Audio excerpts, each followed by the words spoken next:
Sa herë që të jesh i mërzitur apo në hall, mos humb kohë. Thuaj këtë lutje profetike që të gjesh zgjidhje, qetësi dhe shpresë.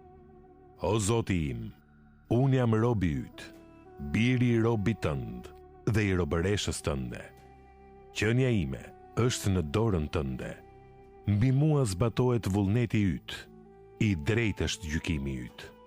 Të lutem, me çdo emër që të takon ty, me të cilin e ke emërtuar veten, që e ke shpallur në librin tënd, apo që ja ke mësuar dikujt prej krijesave të tua, apo që e ke mbajtur të fshehtë në diturinë tënde, bëje Kuranin pranver të zemrës ime dhe dritë të gjoksit tim.